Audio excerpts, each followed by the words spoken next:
அனைவருக்கும் வணக்கம். நொடிக்கு நொடி அப்டேட் நம்மளால கொடுக்க முடியல அப்படின்னாலும் அட்லீஸ்ட் ஒரு 3-4 மணி நேரத்துக்கு ஒரு அப்டேட் ஆச்சும் கொடுக்கணும் அப்படின்ற முயற்சியில் இன்று அடுத்த வீடியோவாக இந்த வீடியோ களமிறக்குகிறது.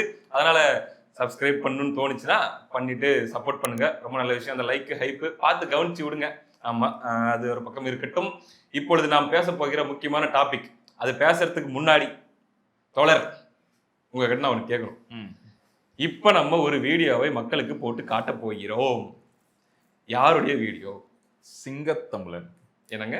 சிங்கத்தமிழன் அலைஸ் சங்கத்தமிழன் அவர்களோட வீடியோ. ஆமாங்க. அதாவது என்ன சொல்லியிருக்காரு அப்படின்னா, அதை உண்மையா சொல்லியிருக்காரு. என்ன நடக்குதோ அதை சொல்லியிருக்காரு. இந்த மாதிரி விசிகா கட்சியில் இருக்கிறவங்க எல்லாருமேலாம் அது பேச மாட்டாங்க, எல்லாருமே சொல்ல மாட்டாங்க. சொன்னதுக்காகவே அவர் அப்ரிஷியேட் பண்ணலாம். 40 செகண்டு 4 நாள் கிழிச்சிருக்காரு. இதோ உங்களுக்காக நேத்து பேசின வீடியோ. ஓப்பனாக சொல்கிறேங்க, தமிழக முதல்வர் தளபதி ஸ்டாலின் ஐயா அவர்களே, நான் உங்கள்கிட்ட சொல்கிறேன், உங்கள்கிட்ட ஒன்றும் பிச்சை எடுக்கலை. நாங்கள் ரைட்டா, எங்களுக்கு 2 எம்பி நாங்கள் ஜெயிச்சிருக்கோமா ஜெயிக்கலையா? உங்களுடைய கூட்டணி ஜெயிச்சோம், அதுக்கு உங்களுடைய உதவி இருக்குது. ஆனால் நீங்கள் 2 எம்பி போக 37 எம்பி ஜெயிச்சிங்களே அந்த காலகட்டத்தில். 37 எங்கள் ஓட்டு இருக்குல்ல. இப்போ நான் மதுரைக்காரன், மதுரை ஒரு எம்பி ஜெயிச்சிருந்தாலும் சங்கத்தமிழ் ஓட்டு இருக்கா இல்லையா? சங்கத்தமிழமே பல விடுதலை சிறுத்தை ஓட்டு போட்டிருக்கான்ல. இது எல்லாத்துக்கும் தகுமில்ல. ஏன் இன்னைக்கு நீங்கள் ஆட்சி அதிகாரத்தில் முதல்வராக உட்கார்ந்து இருக்கிறீர்கள் என்றால் அதுக்கு விடுதலை சிறுத்தைகள் தான் காரணம்னு நீ 2021 எங்கள் தலைவரோட நிகழ்ச்சி நீங்கள் சொல்லலையா? சும்மா டீ பண்ண கொடுத்து எங்களை ஏமாத்துன்னு நினைக்காதீங்க. நான் ஓப்பனாக சொல்கிறேன். 3 பாயிண்ட் ப்ரோ நாக் அவுட் பண்ணிட்டாரு. மொதல் பாயிண்ட் என்ன தெரியுமா? நாங்கள் உங்ககிட்ட பிச்சை கேட்கல, எங்களுக்கு சீட்டு கொடுங்கன்னு நாங்கள் கேட்கறது பிச்சை கிடையாது, எங்களுடைய உரிமை. மொதல் பாயிண்ட். 2வது பாயிண்ட் என்ன தெரியுமா? உங்களால் நாங்கள் 2 எம்பி ஜெயித்தோம், ஓகே தான். ஆனால் எங்களால் தானே நீங்கள் மீதி 37 எம்பி ஜெயிச்சிங்க. இப்போது 2 இடத்துல சிதம்பரம் தொகுதியும் இன்னொரு தொகுதியும் எங்களுக்கு கொடுத்தீங்க. அந்த 2 தொகுதியில் மட்டும்தான் விசிகக்காரன் இருக்கானா? மீதி இருக்கிற 37 தொகுதியில் இருக்க நான் மதுரையில் நின்ன திமுக காரனுக்கு நான் ஓட்டு போட்டேன். அப்போ நீங்கள் ஜெயிச்சதுல எங்கள் ஓட்டு தானே இருக்கு. உண்மைதானே? கண்டிப்பாக உண்மைதான். அவர் பேசுறதுல எந்த மாற்றமும் இல்லை. ஸோ நீங்கள் ஒன்றும் எங்களுக்கு பிச்சை போடல. உங்களால் நாங்கள் 2 எம்பி ஜெயிச்சோன்றது உண்மைன்னா எங்களால் நீங்கள் 37 எம்பி ஜெயிச்சிங்கன்றதும் உண்மைதான். 2வது பாயிண்ட்.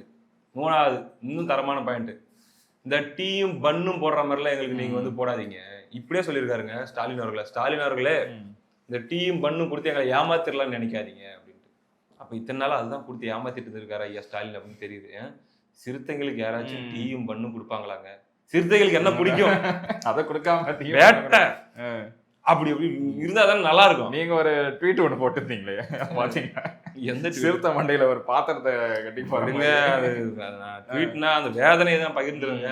இந்த பக்கம் டிஃபெண்டர் காரு, இந்த பக்கம் சிறுத்தைக்கு என்ன அப்படின்ற ஒரு ஆதங்கத்துல தான் நிறைய ட்ரோல் பார்த்துட்டு இருக்கேன் நான். இவரு அது ட்ரோல் அப்படின்றத தாண்டி இவங்க என்ன நோக்கத்துக்காக தெரியுமா பண்றாங்க? ட்ரோல் பண்றவங்களே கூட இந்த ப்ரெஷர் தான் திமுக கிட்ட இவங்களை இன்னும் டைட்டா பார்கெயின் பண்ண வைக்கும். பார், ஊரே எங்களை பார்த்து சிரிக்குது, மானத்தை வாங்காதீங்க, இத்தனை வருஷமா கூட நிக்கிறோம் அப்படின்னு அவங்க கேட்கணுன்றதுக்காக தான் அப்படி ட்ரோலே பண்றாங்க ஆக்சுவலி. ஆனால் நிறைய பேர் பேசிக்கிறாங்க, என்னதான் விசிகா போராடினாலும் மேக்சிமம் 7ங்க 8ங்க. ஆனா தேமுதிகவோட 1 அதிகமா அவங்களை எதிர்பார்க்க வாய்ப்பே இல்லை அப்படின்னு சில பேர் சொல்றாங்க. 8க்கெல்லாம் வாய்ப்பு ரொம்ப ரொம்ப கம்மி ப்ரோ. இப்ப ஒருவேளை இப்ப மேக்சிமம் சொல்றேன், தேமுதிக அளவுக்கு இல்ல, அவங்களோட ஒரு சீட் அதிகமா நம்ம பேசியிருந்தோம்ல, அதுக்கு வாய்ப்பே கிடையாது. வாய்ப்பே இல்லை. வாழ்வுரிமை கட்சி வெளியே போயிட்டதுனால நீங்க சொல்றாங்க. அதுவும் உதயசூரியன்ல நிக்கிற சீட்டு அப்படி 7-8 தராங்கன்னா 2 உதயசூரியன் கொடுப்பாங்க. நீங்க என்ன பாருங்க, உதயசூரியனை கலந்து தான் கொடுப்பாங்க, வெறும் பானை சின்னத்துல கொடுக்க மாட்டாங்க. ஆமா, நீங்க சொல்ற மாதிரி யூசுவலா கொடுக்கறதோட அதிகமா கொடுக்கறது அவங்களோட இன்செக்யூரிட்டி, ஒரு சேஃப்டிக்கு நீ ஏன் சின்னத்துல வாய்ப்பு இருக்கு. அது நீங்க முன்னாடியே சொன்ன மாதிரி அந்த எம்எல்ஏக்கள்லாம் அவங்களோட நிக்கிறதுக்கு வாய்ப்பு. அதேதான். அதனால இந்த எமோஷன்ஸை வெளிப்படுத்துறாங்க. தொண்டர்களின் குரலாக சங்கத்தமிழன் பேசிட்டு இருக்கிறாரு. இது பெரிய மூவ்மெண்ட் மாதிரி ஸ்டார்ட் பண்ணிருக்காங்க ப்ரோ. நானும் சோசியல் மீடியால மட்டும் இல்ல, நிறைய பார்த்துட்டு இருக்கேன்.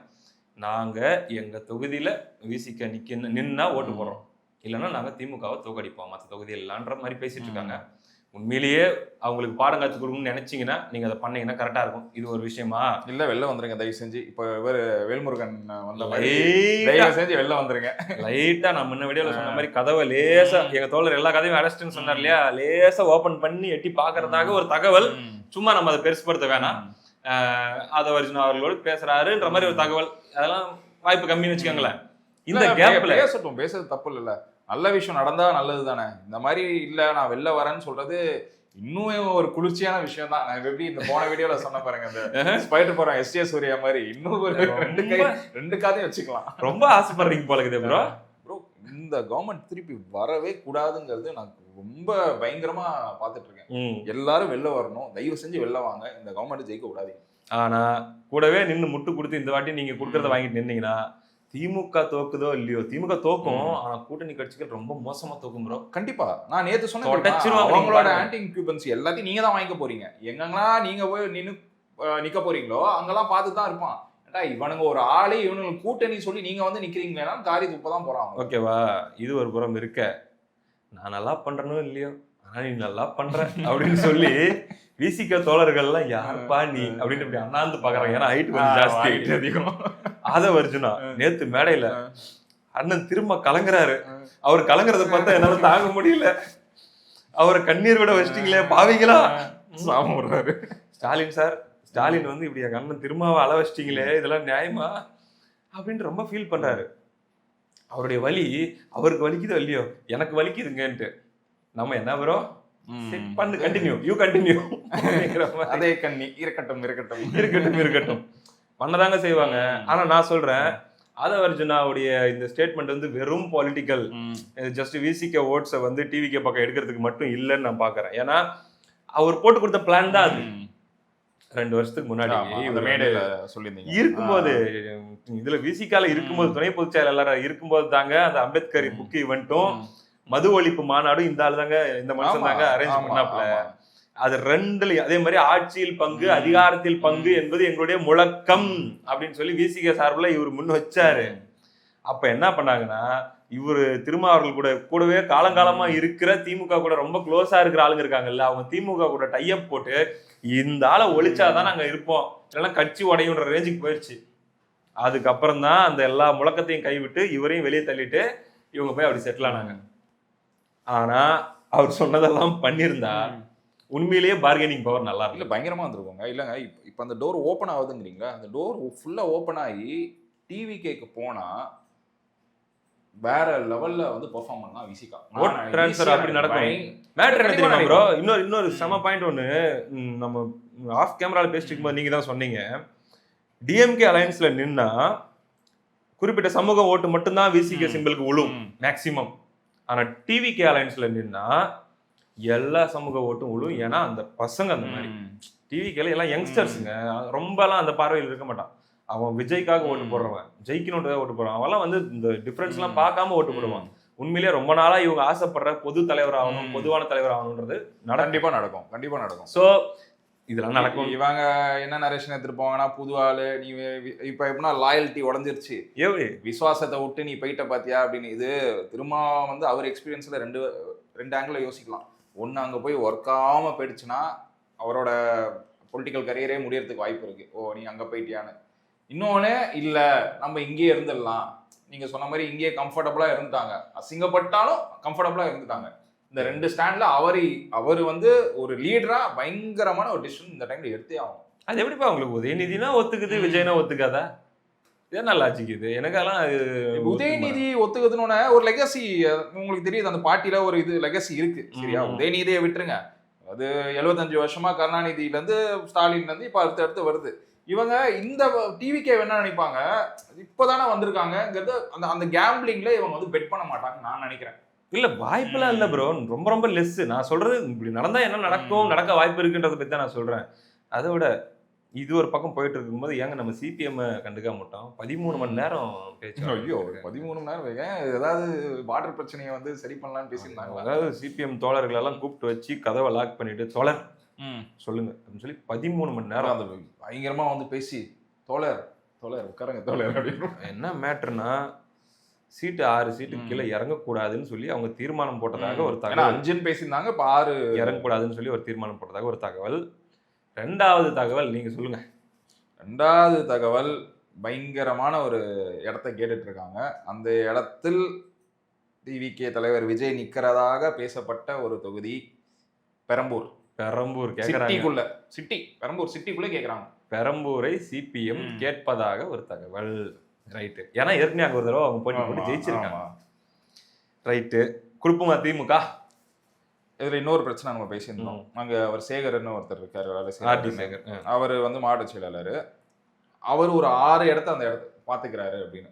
சோ அவங்க கொடுத்தால் அந்த மாவட்ட செயலாளர் மத்த தொகுதியில வேலை செய்ய மாட்டாரு அப்படின்னு திமுக பயப்படுது. சோ இவங்களுக்கு அதே டைம் இவங்க வேற அதான் இதெல்லாம் கேட்கும்போது எனக்கு ஜாலியா தான் இருக்கு. ஓகேவா, இதெல்லாமே இப்படி பேச்சு நீ பிரஷர் கொடு, திமுகவுக்கு எவ்வளவு பிரஷர் கொடுக்க முடியும் பிரஷர் கொடுங்க, அவங்க கொடுத்துதான் ஆகணும். இல்ல என்னன்னா திமுக வந்து விஜயே நின்னாலும் கூட லாஸ்ட் ரவுண்ட் வரைக்கும் விஜய் டஃப் கொடுக்கணும் இல்ல தோக்கடிக்கணும் ஒரு அளவுக்கு தான் திமுக நினைக்குது ப்ரோ. இல்ல ப்ரோ, நான் இன்னொன்னு என்ன சொல்ல வரேன், பெரம்பூரில் விஜய் நின்னா கன்ஃபார்ம் விஜய் ஜெயிப்பார், வாரி திண்டு போயிடுவாருன்றீங்களா? கண்டிப்பா ஜெயிப்பார். இது எந்த கட்சி என்ன இதுவா தான் இருக்கட்டும். அதனால இவங்க என்ன நினைப்பாங்க, எதுக்கு சிபிஎம் அதுக்கு வந்து அவரு திமுக போட்டு அவர் 6 தொகுதியில வேலை செய்யற ஆளு, அது 6 தொகுதியும் நம்ம வந்து செக்யூர் பண்ணலாம் அப்படின்னு தான் யோசிப்பாங்க நான் நினைக்கிறேன். சோ சான்சஸ் கம்மி கொடுக்க மாட்டாங்க. ஆனா அவங்க சண்டை போட்டு அவங்க உரிமையை அவங்க கேட்கணும் ப்ரோ. அது எப்படி ஒண்ணும் ஏன் கொடுக்க கூடாது? அது சரி, வேகமா நீங்க நல்லா பண்றீங்க தோழர்.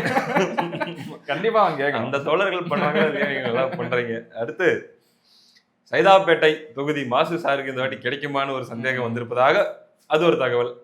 யாருக்காக அவர் தியாகம் பண்ண காலங்காலமா அவர் கோட்டைங்க. ஆனா தியாகம் பண்ணி தானே அவன் ஒரு சீனியர் ஆளு கேட்கும் போது தியாகம் பண்ணலாம். யார் அந்த சீனியர்? துரைமுருகன் அவர்கள். அந்த சாருக்காக இந்த சார் தியாகம் பண்ணுறாங்க. அந்த சீனியர் சாருக்காக இந்த சார் தியாகம் பண்றாரு. தியாகம் பண்ணுவாரான்னு தெரியல, பேச்சுவார்த்தை கேட்கறாரு, ஆசைப்படுறாரு. ஒரு குழந்தை பொம்மைக்கு ஆசைப்படுற மாதிரி சைதாப்பேட்டை கொடுத்துருக்காங்க. அவருடைய கோட்டை வேலூர் காட்பாடி. ஏன் ப்ரோ அவர் சைதாப்பேட்டை? இல்ல சைதாப்பேட்டை அந்த அந்த சரௌண்டிங்ல வந்து வன்னியர் ஓட்ஸ் அதிகமா இருக்கு, ஆக்சுவலா இருக்கு. மேபி அதனால அவர் ப்ரிஃபர் பண்ணிருக்கலாம். அதுவும் இல்லாம அவர் இடத்துல வந்து தொடப்பத்தை தாண்டி இப்ப செருப்புக்கு போயிடுச்சு, முரட்டு எதிர்ப்பு. அங்க வந்து வச்சு செய்யறாங்க இடி, அந்த சாண்ட் மாஃபியா, அந்த இதெல்லாம் எல்லாத்தையும் மாட்டி எல்லாருக்கும் ப்ரூஃப் தெரியுது.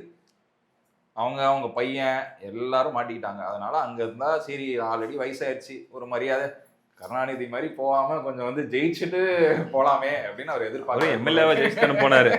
சரியா, என்ன செயல்படாத எம்எல்ஏவா தானே இருந்தாரு. உடம்பு சரியில்லாம இருந்துட்டதுனால அந்த வார்த்தை அவருக்கு சொல்லப்படும். இதுல என்னன்னா இன்னொரு மேட்ரு, அவர் காட்பாடியில மேபி டைரக்டா ரெட்டையில இறங்குறதுக்கு வாய்ப்பு இருக்கு. ஸோ நம்மள வீழ்த்தினாலும் வீழ்த்திடுவாங்க. அவரு இதை வந்து இந்த தேர்தலில் தன்னுடைய கடைசி தேர்தலா நினைக்கிறாரு. ஓகே, அவர் வயசுக்கு அவர் நினைக்கிறாரு இதுதான் என்னுடைய கடைசி. ரொம்ப நாள் இருக்கணும், என்னதான் எதிர்கட்சியா இருந்து யாரா இருந்தாலும் அதான் ஆசைப்படுவாங்க. ஸோ அவர் அப்படி நினைக்கிறதுனால கண்டிப்பா ஜெயிக்கணும்ன்றது ஆசை. ஸோ அதுக்கு அவர் என்ன நினைக்கிறாருன்னா சைதாப்பேட்டையில அமமுக போட்டியிடுறதாக ஒரு தகவல்.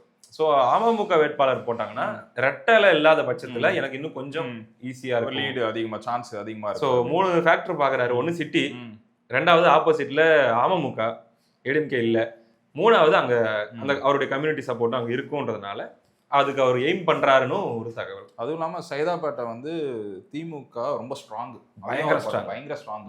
அது கூட ஒரு ஃபேக்டரா இருக்கலாம். அபார்ட் ஃப்ரம் இந்த ஓட்ஸை தாண்டி திமுக சைதாப்பேட்டை ரொம்ப ஸ்ட்ராங். ஸோ இதெல்லாம் தான் இப்போ கரண்டாக ஓடிட்டு இருக்கிற டெவலப்மெண்ட்ஸ். என்ன நடக்க போகுது, என்ன மாதிரியான ட்விஸ்ட் அண்ட் டர்ன்ஸ் வரப்போகுது, இல்லை ஒரு மாதிரி பயங்கரமான சேலஞ்சஸ் ஐயா ஸ்டாலின் முன்னாடி இருக்குன்னு நான் பார்க்குறேங்க. எப்படி காங்கிரஸை முடிச்சுட்டு ஒரு சிக்னல் கொடுத்தாரோ அந்த மாதிரி இவங்க எல்லாரையும் பிடிச்சி ஒரே முடிவு முடிச்சு அவருக்கு இப்படி ஒரு சிக்னல் கொடுக்காம இப்படி பண்ண வேண்டியது. இப்படி ஆயிடுச்சுன்னா கொஞ்சம் கஷ்டம் தான். அப்படிதான் ஆக போகுதுன்னு நினைக்கிறேன் நான். சரி, ரைட்டு, பார்ப்போம் என்ன நடக்க போகிறது என்று மக்கள் முடிவு சொல்லட்டும். அடுத்த வீடியோவில் சந்திப்போம். நன்றி.